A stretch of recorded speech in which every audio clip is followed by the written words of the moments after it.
Hello students, welcome to Raj Malhotra's IAS academy. I am Nandini and आज की video में हम बात करने वाले हैं जो रीसेंट डिस्क्वालिफिकेशन हुआ है मिस्टर राहुल गांधी का, उसके बारे में।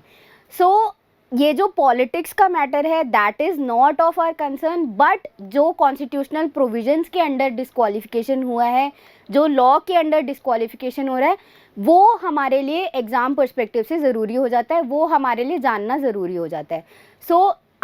किसी पॉलिटिशियन ने क्या कहा, किसके बारे में कहा, ये सब हमारे लिए इम्पोर्टेंट नहीं है, but the constitutional provision under which this has been done is important for us. And आज के हमारा जो वीडियो रहेगा उसमें हम यही फोकस करेंगे। So let's begin our session now. ये एक आर्टिकल है जहाँ पे ये चीज़ बताया गया है, why mister Rahul Gandhi was disqualified at the first place. 2019 में एक मीटिंग था कर्नाटका में जहाँ पे ही said something with regards to the Modi surname. So उसके वजह से some people filed the plea and जिसमें ये बोला गया कि जो ये पूरा इन्होंने स्टेटमेंट बोला है तो that has caused बेसिकली एक defamation of the community as a whole.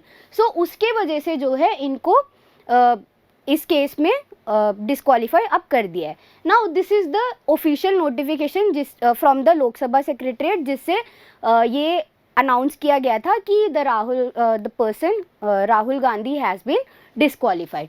Now let's move on. अब जो भी स्टेटमेंट था that is available on all the articles. आज अभी जो है पिछले कुछ दिनों से रिपीटेडली आर्टिकल्स में आ रहा है, so if you want to look at it you can look at it, but क्योंकि वो हमारे लिए अभी रेलेवेंट नहीं है so I won't be reading it out. Now कैसे क्रोनोलॉजिकली प्रोसीड हुआ है ये देखिए। नाउ 2019 में जो है जो कमेंट था वो कहा गया था, जो कमेंट उन्होंने किया था। देन व्हाट हैपेंड इज 2023 यानी कि अभी जो है ये इस केस में Rahul Gandhi was found guilty and he was sentenced imprisonment for 2 years। ठीक है। ऑल्सो आपको ये चीज़ जान लेना चाहिए कि he has got a bail also on the same day in order to appeal in the higher court. ठीक है। सो आफ्टर दिस अभी का जो प्रेजेंट कंडीशन है उसके हिसाब से Rahul Gandhi stands disqualified as a Lok Sabha MP। ठीक है, ये चीज़ आपको जानना ज़रूरी है। Now in order to connect the dots between the concepts we are going to follow a sequence. तो हम सबसे पहले ये जानेंगे what do we mean by defamation, then we will move on to RPA act of 1951, उसके बाद will know about the Lily Thomas case of 2013। ठीक है, तो लेट्स स्टार्ट इट नाउ। जो हमने स्टार्ट करना है दैट इज़ बाय नोइंग कि what is defamation. So section 499 of IPC defines what is defamation.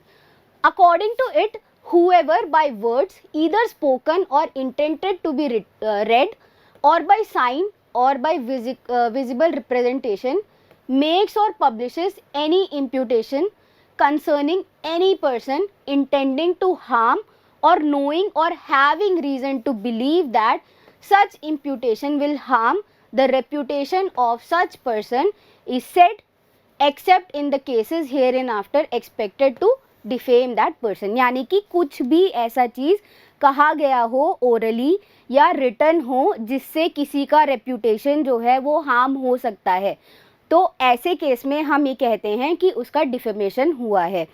ठीक है। So section 499 of IPC defines what defamation is. Now section 500 of IPC talks about the punishment that is being given in case of a defamation thing. ठीक है। So according to section 500, whoever defames another shall be punished with simple imprisonment for a term which may extend to 2 years or with fine or with both। ठीक है, इसका क्या मतलब हुआ? इसका मतलब हुआ कि under a case of defamation a person can be punished with a sentence of jail term which will be maximum of 2 years along with the fine or without the fine। ठीक है। In India defamation is both civil and criminal offense। Now what does this mean? अब देखिए जब हम civil offence की बात करते हैं तो इन जनरल हम बात करते हैं जहाँ पे जो अक्यूज्ड है उससे मॉनेटरी कंपनसेशन लिया जाता है फॉर द डिफमेशन, ठीक है। But in case of criminal offence we are talking about the jail term, ठीक है, इम्प्रिजनमेंट की बात कर रहे हैं। सो क्रिमिनल ऑफेंस के टर्म्स में अगर हम बात करें तो या तो जेल टर्म की बात करेंगे अलॉन्ग विद द फाइन और विदाउट द फाइन, दोनों ही केसेस अप्लाई होता है। Now according to the explanation 4 given in section 499, the reputation of a person is harmed when the act injures the moral or intellectual character of person or lowers his credit। अब हमने ये चीज़ बोला कि जब भी किसी भी इंडिविजुअल का रेप्यूटेशन जो है वो हार्म हो। यहाँ पे रेप्यूटेशन का मतलब क्या है? कोई भी इंडिविजुअल है तो उसका जो एक इमेज होता है सोसाइटी में, so if due to a person's words और एक्शंस बेसिकली किसी का भी जो वो इमेज है सोसाइटी में अगर वो हार्म होता है तो देन वी से कि उनका रेप्यूटेशन हार्म हो गया है, ठीक है। सो बेसिकली क्या है कि अगर ऐसा कुछ भी होता है जिससे उस पर्टिकुलर पर्सन का मोरल और इंटेलेक्चुअल कैरेक्टर जो है अफेक्ट होता है इन द सोसाइटी, तो देन वी से कि the defamation has happened, a person's reputation has been harmed. Now under section 499 there are 10 exceptions which have been given, 10 exceptions जो कि हम defamation के अंडर नहीं लेंगे। So let's go through one by one. So first क्या है? truth for public good, ऐसा कोई भी सच जो कि पब्लिश होना ज़रूरी है for the larger good of the public. तो अगर ऐसा कुछ होता है और इस इंटेंशन के साथ उसको पब्लिश किया जाता है तो that will not be considered under defamation. Then fair criticism of public servants, मान लीजिए कि एक कोई एक्स पब्लिक सर्वेंट है and he is not performing his responsibility properly and because of that people are criticising him, so इस case में भी हम उसको डिफमेशन के अंडर नहीं लेंगे। Fair comment on public conduct और public men other than public servants, so इस कैटेगरी में हम पब्लिक सर्वेंट्स को नहीं इंक्लूड करेंगे, बट अदर देन दैट जो लोग हैं जैसे कि पॉलिटिशियन, सेलिब्रिटीज़, उनकी बात यहाँ पे हो रही है। Now report of proceedings of court of justice, so court में जो भी प्रोसीडिंग्स हो रहा है, जो भी जजमेंट्स आ रहे हैं, तो उसके रिगार्डिंग अगर कुछ भी पब्लिश होता है, उसका पार्ट कुछ भी पब्लिश होता है तो उसको भी हम डिफमेशन में कंसिडर नहीं करेंगे। कमेंट ऑन केसेस, जजमेंट पे जो कमेंट्स आते हैं उसको भी नहीं करेंगे अनटिल एंड अनलेस वो किसी पर्टिकुलर पर्सनालिटी को उसका रेपुटेशन जो है हार्म करे। लिटरेरी क्रिटिसिज्म, तो बेसिकली ये सब चीज़ें जो है हमारा freedom of speech and expression के अंडर आता है। सो अनटिल एंड अनलेस वो किसी भी इंसान के, किसी भी इंडिविजुअल, कंपनी या किसी भी डिसीज पर्सन के रेप्यूटेशन को हार्म ना करे तब तक जो है हम उसको डिफेमेशन के अंडर नहीं कंसिडर करेंगे। Censure by one in authority, यानी कि अगर कोई भी पर्सन है, सुपीरियर पर्सन है, वो अपने सबॉर्डिनेट को कुछ बोल देता है considering that he is in charge, he has been given that permission by the law और अथॉरिटी, तो उसको भी हम डिफेमेशन में नहीं कंसिडर करेंगे। Complaint to authority, imputation for protection of interest, caution in good faith. So इस पूरे चीज़ का क्रक्स ये है कि if something is done in order to ensure public good, larger interest of the public, तो उस केस में हम डिफेमेशन की बात नहीं करेंगे, डिफेमेशन के अंडर जो है कंसिडर नहीं करेंगे। बट अगर वहीं पे किसी इंडिविजुअल या किसी कंपनी या किसी डिसीज पर्सन का रेप्यूटेशन सोसाइटी में हार्म हो रहा है तो उसको जो है वो पूरा केस जो है डिफेमेशन के अंडर आ जाएगा। Now there are 3 different situation which has been prescribed जिसके अंडर ये डिस्क्वालिफिकेशन हो सकता है। So first is through articles 102 and 191। अब ये जो 102 है that deals with disqualification of member of parliament. Now 191 जो है that deals with disqualification of member of legislative assemblies of state. ये चीज़ आपको याद रखना है। नाउ सेकेंड क्या है? 10th शेड्यूल जो कि हमारा एंटी डिफेक्शन लॉ है। थर्ड क्या है, the RPA act of 1951। So ये 3 डिफरेंट सिचुएशन गिवन है जिसके under disqualification can take place. So जो यहाँ पे मिस्टर राहुल गांधी का डिस्क्वालिफिकेशन हुआ है, that has been undertaken under article 102 and RPA act of 1951। A sentence of 2 years also invites disqualification as a member of parliament under RPA Act of 1951, जैसा कि हम लोग ऑलरेडी डिस्कस कर चुके हैं। Now ये आर्टिकल 102 बोलता क्या है, what does it says? So a person shall be disqualified for being chosen as and for being a member of either house of parliament if he holds any office of profit, unsound mind के case में, undischarge insolvent, not a citizen of India, ठीक है, and the last one is disqualified by और under any act made by parliament. तो इस case में जो है जो राहुल गांधी जी का केस है उसमें जो है बेसिकली हमारा ये ई सब क्लॉज जो है हम इसके अंडर बात करेंगे। Now the other part says a person shall be disqualified for being a member of either house of parliament if he is so disqualified under 10th schedule, जो कि है एंटी डिफेक्शन लॉ। सो ये जो है इस case में applicable नहीं है। Now the representation of people's act of 1951, इसके अंडर डिस्क्वालिफिकेशन जो सेक्शन 8 है हमारा, section 8 of RPA act of 1951 ये बात करता है about the disqualification of a member.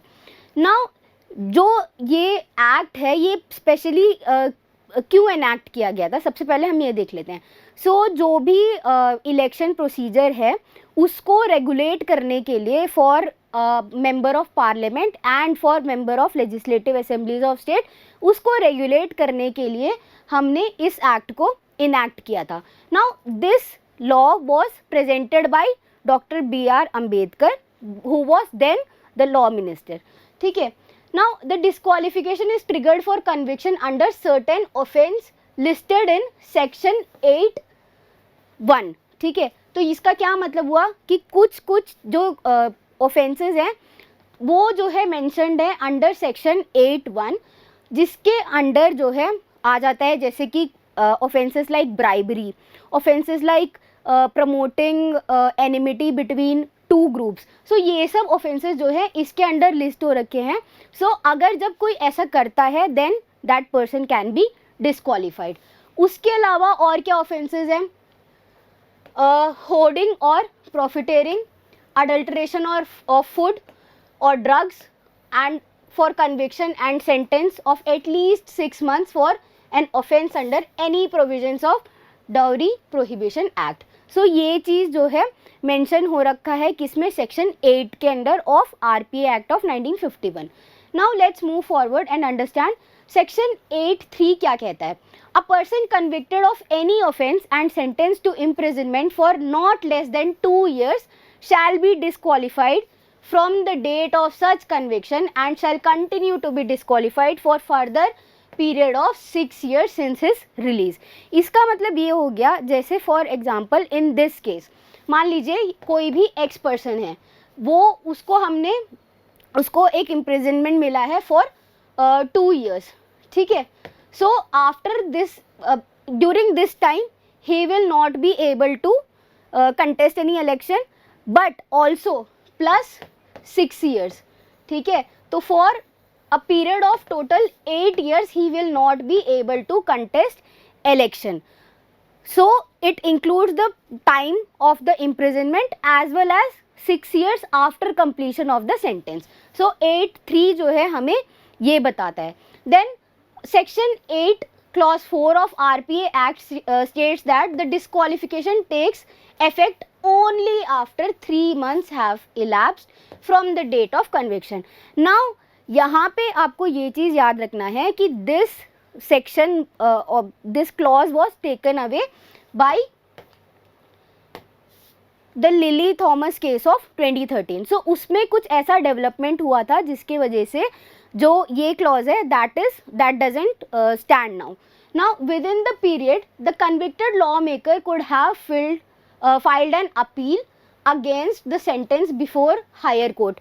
Obvious ही बात है, लिली थॉमस का जो केस था according to that, so this is the advocate जिनका नाम है Lily Thomas. So according to this case of 2013, the court held that if any sitting member of parliament or state legislature is convicted of any offence under subsection 1, 2, 3 of section 8, जो कि हम already देख चुके हैं, then by virtue of such conviction and or sentence they will be disqualified. The court added that a convicted parliamentarian or legislature's membership will no longer be protected by section 8 clause 4. सो यहाँ पे क्या मतलब हुआ, इस case से पहले क्या हो रहा था कि जो भी इस ऐसे एक सिचुएशन में अगर डिस्क्वालीफाई होता है तो व्हाट हैपेंस इज वो कन्विक्टेड तो है, बट क्या हो रहा है कि he is appealing to the higher court but still he is holding that office. तो जो डिस्क्वालिफिकेशन है वो इमीडिएटली इम्प्लाई नहीं हो रही है. But after this case the supreme court held that ऐसे केस में जो डिस्क्वालिफिकेशन है that will come in to effect immediately. जो 3 months का टाइम है वो नहीं मिलेगा. The disqualification will come in to effect immediately after the conviction. So यहाँ पे क्या हो रहा है कि जैसे ही जजमेंट आया, जैसे ही ये प्रोनाउंस किया कि कोई भी अक्यूज जो है कन्विक्टेड हो गया है एक पर्टिकुलर केस में, he will stand disqualified and also जो भी उसका प्रिविलेजेस है, जो भी उसके पर्क्स हैं for being a member of a parliament, जो भी उससे रिलेटेड चीज़ें हैं वो सब भी जो है रिमूव हो जाता है. जैसे जो ऑफिस एक्सपेंस का अलाउंस मिलता है, ट्रैवल अलाउंस होता है, ये सब भी रिमूव हो जाएगा. So this is what the Lily Thomas case was about. Now अब हम समझेंगे कि अब आगे क्या. Now since Rahul Gandhi is disqualified, now what will happen to him, और इस केस में अब आगे क्या होने वाला है. So the disqualification can be reversed. So there is a remedy in which ये हो सकता है कि आने वाले दिनों में आपको ये मिले कि जो डिस्क्वालिफिकेशन है वो रिवर्स हो जाए. वो कैसे होगा, when he will go to the higher court, अगर वहाँ पे उस पर्टिकुलर जो हमारा डिफेमेशन केस के अंडर उनको डिस्क्वालीफाई किया है, अगर वो वर्डिक्ट जो है रिवर्स कर दिया जाता है या स्टे लग जाता है या जो टाइम पीरियड है उसको कम कर दिया जाता है, सो उस केस में जो है ये डिस्क्वालिफिकेशन जो है रिवर्स हो सकता है. Now in Lok Prahari versus Union of India case of 2018, the supreme court held that the disqualification will not operate from the date of stay of conviction by the appellate court. यानी कि क्या मतलब है, अगर जो हायर कोर्ट है उन्होंने उस कन्विक्शन पे स्टे लगा दिया है, सो उस पॉइंट ऑफ टाइम से disqualification ceases to imply on that person. A lawmaker can be reinstated to parliament if the conviction is stayed or overturned and a fresh election to the seat had yet to be conducted. A reduced sentence would also remove the disqualification. Now this is important for you to remember कि it can be reversed. So since अभी जो है कुछ final नहीं हुआ है, Mr. Rahul Gandhi still stands disqualified, but it is the situation is still developing and there will be an appeal to the higher court. So we have to keep an eye on what will be happening in the coming days. He can secure bail extensions during the appeal period but cannot contest elections as given in the RPA Act until the conviction is stayed or he is acquitted or he gets reduced sentence in the case, जैसा कि हम already discuss कर चुके हैं. Now there is this practice question. In case of a question regarding disqualification of a member of parliament, the authority for final decision rests with किसके साथ, किसका होगा the final decision? Prime Minister of India, President of India, Election Commission of India, Supreme Court of India. So the answer for this is President of India. Answer is President of India. और ये कैसे? According to the Article 103, decision on question as to disqualification of any member rests with the President of India. Also, In such a case, before giving any decision on such a question, the President shall obtain opinion of Election Commission and shall act according to such opinion. So ये दो चीज़ें आपको याद रखनी है. I hope आपको ये जो पूरा केस है वो अच्छे से समझ आया होगा and the grounds on which the disqualification occurred ये समझ आया होगा. अगर आपको कोई भी क्वेश्चन है, कोई भी डाउट है, तो please drop your doubt in the comment section below. Thank you.